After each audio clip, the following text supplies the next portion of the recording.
अर्थशास्त्र परीक्षा उपयोगी जो तथ्य हैं।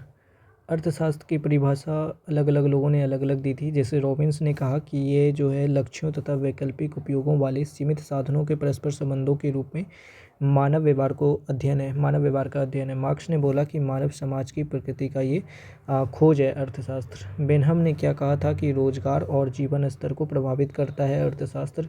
प्रोफेसर फ्रेडमैन ने कहा कि ये वास्तविक विज्ञान है और एक कभी कभी आदर्श विज्ञान भी बन जाता है। महत्वपूर्ण सिद्धांत किसने दिया? एंगल का सिद्धांत, ग्रेशम का नियम और उत्पत्ति हास का नियम। एंगल का सिद्धांत यही है कि इस सिद्धांत के अनुसार एक परिवार की आय बढ़ने पे उसका खाने पीने की वस्तु पे खर्च का प्रतिशत कम हो जाता है।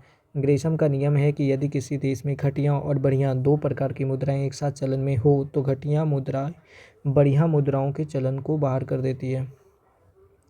उत्पत्ति हास का नियम क्या है कि यदि किसी वस्तु के उत्पादन में किसी एक परिवर्तनशील साधन की मात्रा में वृद्धि की जाए तथा एक अन्य साधनों को स्थिर रखा जाए तो एक निश्चित बिंदु के पश्चात परिवर्तित साधन की अतिरिक्त मात्राओं से प्राप्त सीमांत उत्पादन घटता चला जाता है। इस प्रवृत्ति को अर्थशास्त्र में उत्पत्ति हास नियम का ह्रासमान प्रतिफल का सिद्धांत भी कहते हैं। उत्पत्ति हास नियम पर आधारित जो अन्य नियम है वो माल्थस का जनसंख्या सिद्धांत है, रिकार्डो का लगान सिद्धांत है और सीमांत उत्पादकता सिद्धांत है। कृषि क्षेत्र में उत्पत्ति हास का नियम शीघ्रता से लागू होता है क्योंकि कृषि क्षेत्र में श्रम विभाजन का अभाव है। जैसे अर्थशास्त्र चुनाव का विज्ञान है, ये कहा था रॉबिन्स ने। अर्थशास्त्र एक आदर्श विज्ञान है, ये कहा था मार्शल ने। कीन्स का रोजगार सिद्धांत ये 1936 में प्रकाशित अपने पुस्तक में दिया गया था, जिसको general theory of employment, interest and money की प्रस्तावना में दिया गया था। एक प्रोफेसर से के बाजार नियम पर घातक प्रहार किया गया था। कीन्स के रोजगार के तार्किक प्रारंभिक बिंदु समर्थ मांग का सिद्धांत है। इसके अनुसार समर्थ के निर्धारक दो तत्व हैं। पहला है कि समग्र मांग फलन और दूसरा है समग्र पूर्ति फलन। किसी अर्थव्यवस्था में एएसएफ उद्यमियों की कुल लागतों तथा एडीएफ की उनकी कुल प्राप्तियों का प्रतिनिधित्व करती है। रोजगार स्तर को एन से दिखाया जाता है, उत्पादन स्तर को ओ से और आय स्तर को वाई से दिखाया जाता है और ये तीनों बराबर हो जाता है। कीन्स के अनुसार अवसाद से किसी अर्थव्यवस्था को बाहर निकालने के लिए यह आवश्यक है कि सरकार राजकोषीय नीति का सहारा ले तथा सार्वजनिक व्यय में वृद्धि करे। रोजगार बढ़ाने के लिए कीन्स ने लचीली मजदूरी नीति के बदले लचीली मुद्रा नीति पर ज़्यादा फोकस किया है। नकदी लेन देन का सिद्धांत फिशर का सिद्धांत था। उनके अनुसार ज्यों ज्यों मुद्रा संचालन की मात्रा बढ़ती जाती है त्यों त्यों कीमत स्तर भी उसी अनुपात में बढ़ता जाता है और मुद्रा का मूल्य जो है वो घटता जाता है और इसका उल्टा भी हो सकता है। मात्रा दुगनी कर दी जाती है तो कीमत स्तर भी दुगना हो जाएगा। उत्पादन फलन उत्पादन के साधनों तथा उत्पाद की मात्रा के संबंध को उत्पादन फलन कहते हैं। यह साधनों तथा उत्पाद के बीच तकनीकी संबंध को प्रकट करता है। जब कुल उत्पादन अधिकतम होता है तो सीमांत उत्पाद शून्य हो जाता है। सीमांत उत्पाद शून्य और ऋणात्मक हो सकता है, लेकिन औसत उत्पाद ना तो कभी शून्य होगा और ना ही कभी ऋणात्मक होगा। कुल औसत तथा सीमांत उत्पादकों में परिवर्तन की अवस्थाएं क्या होती हैं? कुल उत्पाद जब पहली अवस्था में बढ़ता है, फिर बढ़ के अधिकतम हो जाता है, फिर तीसरी अवस्था में गिर जाता है। औसत जो उत्पाद होता है वो पहले बढ़ता है और अंत में अधिकतम हो जाता है और दूसरी अवस्था में गिरता है, तीसरी अवस्था में और गिरता है। सीमांत उत्पाद पहले बढ़ता है, फिर गिरना प्रारंभ करता है और दूसरी अवस्था में गिर के शून्य तक पहुंच जाता है और तीसरी अवस्था में ऋणात्मक हो जाता है। औसत और सीमांत उत्पादक वक्र एक दूसरे को उस बिंदु पर काटते हैं जहां पर औसत उत्पाद अधिकतम होता है, लेकिन इस बिंदु पर सीमांत उत्पाद वक्र नीचे की ओर गिरता हुआ दिखता है। कॉब डगलस उत्पादन फलन क्या है? तो इसको कॉब और डगलस ने निर्धारित किया था। यानी कि इस फलन के अनुसार यदि एक साधन स्थिर रहने पर दूसरे साधन की मात्रा बढ़ाई जाती है तो परिवर्तनशीलता साधन की सीमांता उत्पादकता घटाती है। इस फलन के अनुसार पैमाने के प्रतिफल स्थिर प्राप्त होते हैं, अर्थात श्रम और पूंजी को किसी अनुपात में बढ़ाने से वस्तु का उत्पादन भी उसी अनुपात में बढ़ता है। इस फलन के अनुसार तकनीकी प्रतिस्थापन की लोच इकाई जो होती है वो हमेशा बराबर होगी। वेल्थ ऑफ नेशन किसने लिखा? एडम स्मिथ ने। फाउंडेशन ऑफ इकोनॉमिक्स एनालिसिस किसने लिखा? सैमुअल्सन ने। प्रिंसिपल ऑफ इकोनॉमिक्स किसने लिखा? तो मार्शल ने लिखा है।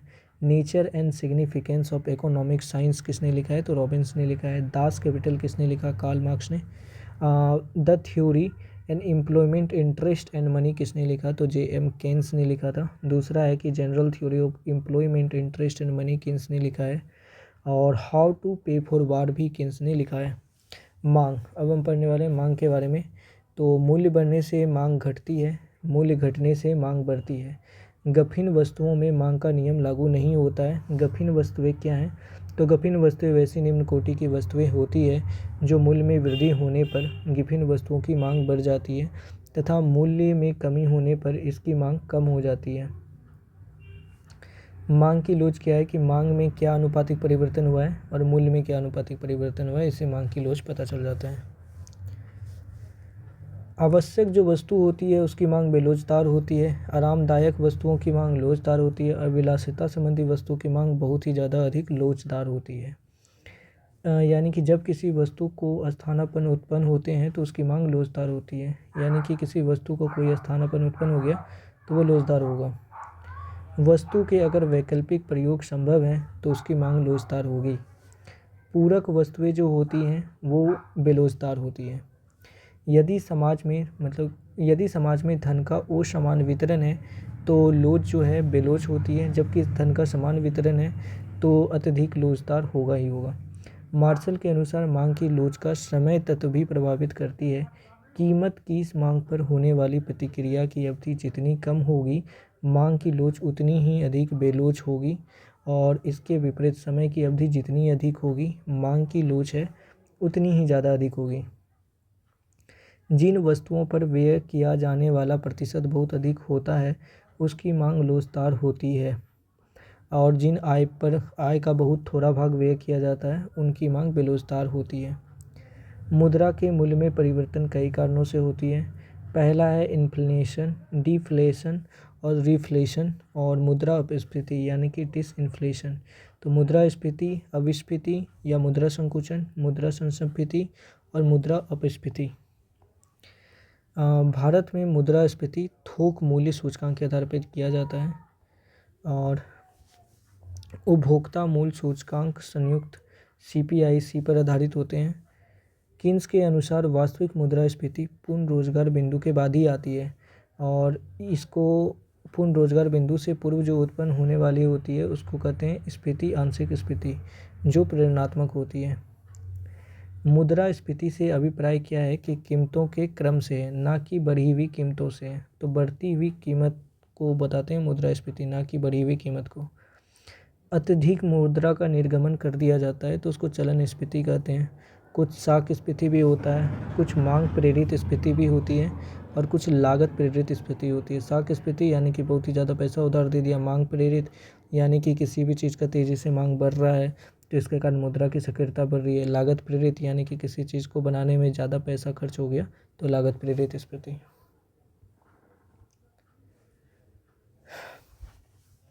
बजट के घाटे को पूरा करने के लिए भी हीनार्थ प्रेरित स्फीति हो जाता है, और अवमूल्यन के फलस्वरूप निर्यात बढ़ने और देश में आंतरिक पूर्ति घट जाने से वस्तुओं की कीमत बढ़ने लगती है। इसको भी अवमूल्यन जनित स्फीति कहते हैं।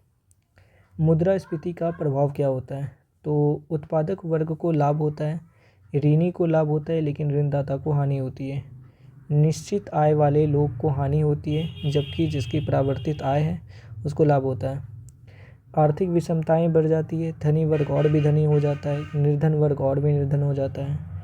मुद्रा प्रसार के लिए उत्तरदायी सरकार की नीतियाँ क्या हैं? हीनार्थ परिवर्धन, अतिरिक्त मुद्रा छाप दिया है, उदार ऋण और एवं साख नीति, युद्ध जनित कुछ अनुत्पादक व्यय कर दिया है, प्रतिगामी कराधान लगा दिया गया है, प्रशुल्क और व्यापार नीति बदल दिए गए हैं, कठोर उद्योग नीति फॉलो कर लिया गया है। मुद्रास्फीति को कैसे नियंत्रित किया जा सकता है? तो राजकोषीय उपाय किए जा सकते हैं, मौद्रिक उपाय किए जा सकते हैं और प्रशासनिक उपाय किए जा सकते हैं। भारत जैसे विकासशील देश के लिए मुद्रास्फीति की वांछित दर 3 से 4% है। मुद्रास्फीति संबंधी कुछ धारणाएं क्या हैं? तो मुद्रा संस्फीति के बारे में पढ़ने वाले हैं, जिसको रिफ्लेशन कहते हैं। तो संस्फीति प्राय अर्थव्यवस्था में व्याप्त मंदी से छुटकारा प्राप्त करने के लिए किया जाता है, और समस्फीति जो है जानबूझकर किया जाता है ताकि बिगड़ी हुई स्थिति जो आर्थिक अवस्था है उसको सुधारा जा सके, जबकि मुद्रास्फीति प्रायः अनियंत्रित एवं परिस्थितिजन्य होती है। अब मुद्रा अपस्फीति क्या होती है, जिसको डिफ्लेशन कहते हैं। कीमत स्तरों में हुई कमी। यदि वस्तुओं और सेवाओं की आपूर्ति अधिक है लेकिन उसको खरीदने के लिए पैसे कम हैं, तो मुद्रा का मूल्य अधिक हो जाएगा। सिंपल है। इससे अधिक बेरोजगारी होती है। ये मंदी से जुड़ा हुआ है और अर्थव्यवस्था ऋणात्मक वृद्धि की ओर अग्रसर है।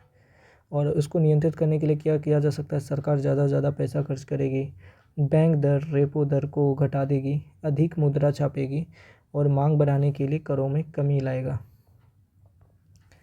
अब स्फीति क्या होता है, जिसको डिसइंफ्लेशन कहते हैं। तो अस्फीति समय के साथ मुद्रास्फीति में परिवर्तन की दर को दर्शाती है। अपस्फीति के अंतर्गत मुद्रास्फीति की दर गिरती है और शून्य की तरफ जाती है, लेकिन ऋणात्मक कभी नहीं होगी। ये हमेशा धनात्मक ही बनी रहती है। दूसरा है कि विषम स्फीति, जिसको कहते हैं स्क्यू इन्फ्लेशन। जब कुछ वस्तुओं में मुद्रास्फीति और अन्य में अपस्फीति हो रहा है, यानी कि अलग अलग वस्तुओं में अलग अलग चीज़ें हो रही हैं, जैसे जीवन जीने में खर्च में वृद्धि हो रही है और परिसंपत्तियों आवास की कीमतें गिरती हैं, तो उसको कहते हैं विषम स्फीति। निस्पंद स्फीति या मुद्रास्फीति जनित मंदी किसको कहते हैं? तो मुद्रास्फीति जन मंदी या स्टैगफ्लेशन तब उत्पन्न होता है जब मंदी या स्टैग्नेशन अर्थात शून्य आर्थिक समृद्धि और मुद्रास्फीति दोनों एक साथ घटित होती है। ये अर्थव्यवस्था का एक ऐसा दौर है जिसमें कोई समृद्धि नहीं होती है, बेरोजगारी अपेक्षाकृत हो जाती है, वस्तुओं की कीमत में वृद्धि हो जाती है और जीडीपी में भी गिरावट होता है। निस्पंद स्फीति उत्पन्न होने के कारण क्या हो सकते हैं? मुद्रा की मात्रा में तेजी से वृद्धि हो गई होगी, मजदूरी दर बढ़ा दिया गया होगा, कोई प्राकृतिक प्रकोप भी आ गया देश में, विदेशी व्यापार में घाटा हो गया, उत्पादन लागत में वृद्धि हो गया और लंबे समय तक मुद्रास्फीति बनी रही थी, तो ऐसा कहते हैं। लॉरेंज वक्र पढ़ चुके हैं। ये मेनली आय के वितरण से संबंधित है, ठीक है। और गिनी गुणांक क्या है कि आय या संपत्ति के वितरण से संबंधित है। गिनी गुणांक का मान जितना अधिक होगा समाज में विषमता भी उतनी ही अधिक होगी। कुजनेट्स वक्र क्या होती है? तो साइमन कुजनेट्स के अनुसार प्रति व्यक्ति आय की वृद्धि के साथ प्रारंभ में आय की विषमता तो बढ़ती है तथा बाद में आय की वृद्धि के साथ आय वितरण की विषमता कम होने लगती है। यदि हम इन दोनों के संबंध को वक्र द्वारा प्रदर्शित करें तो ये उल्टे यू के आकार की प्राप्त होती है। इस वक्र को कुजनेट्स वक्र कहते हैं। फिलिप्स वक्र किसे कहते हैं? किसी भी अर्थव्यवस्था में फिलिप्स वक्र बेरोजगारी की दर तथा मुद्रास्फीति के व्युत्क्रम संबंधों को दर्शाती है। इसे A.W. फिलिप्स ने 1958 में सबसे पहले मत को सामने रखा था। दूसरे शब्दों में, यदि बेरोजगारी कम होती है तो मुद्रास्फीति बढ़ेगी और जब बेरोजगारी बढ़ेगी तो मुद्रास्फीति कम होगी। सिद्धांत और प्रतिपादक। विकास का सिद्धांत किसने दिया था? तो दादा भाई नौरोजी ने दिया। गरीबी का दुष्चक्र दृष्टिकोण और प्रच्छन्न बेरोजगारी सिद्धांत और संतुलित विकास का सिद्धांत किसने दिया? रेगनर नक्श ने। प्लानिंग एंड द पुअर यानी कि V.S. मिन्हास ने दिया था। An inquiry into poverty of nation Gunnar Myrdal ने दिया। प्रबल धक्का सिद्धांत किसने दिया? रोजिस्टीन रेडॉन ने। एंड असंतुलित विकास का सिद्धांत किसने दिया? हर्समैन ने। Stages of economic growth Rostow.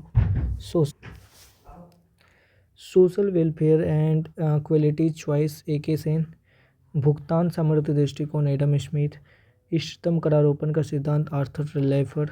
व्यय कर जो लगाया किल्डार ने। टॉबिन कर जो है वो जेम्स टॉबिन। मूल्य वर्धित कर जिसको वैट कहते हैं, प्रथम प्रतिपादक F. वॉन सीमेंस थे। और मूल्य वर्धित कर फिर से जो है इसको विकसित किया गया मारिस फारे और कार्ल शूप के द्वारा। न्यूनतम त्याग का सिद्धांत दिया गया J.S. मिल के द्वारा। जीरो बेस बजटिंग का सिद्धांत दिया गया पीटर पायर के द्वारा। अधिकतम सामाजिक कल्याण का सिद्धांत दिया गया डाल्टन पीकू के द्वारा। कर दे क्षमता का सिद्धांत क्लार्क और क्रियात्मक वित्त का सिद्धांत दिया गया A.P. लर्नर के द्वारा। क्षतिपूरक राजकोषीय सिद्धांत दिया गया जॉन मेनार्ड शो के द्वारा। लाफर वक्र क्या होता है कि यदि करारोपण की दरों को कम कर दिया जाए तो सरकार को प्राप्त होने वाली राजस्व में वृद्धि होती है, लेकिन ये वृद्धि एक सीमा से अधिक कमी कर दिए जाने पर करागत राजस्व में कमी आ जाएगी।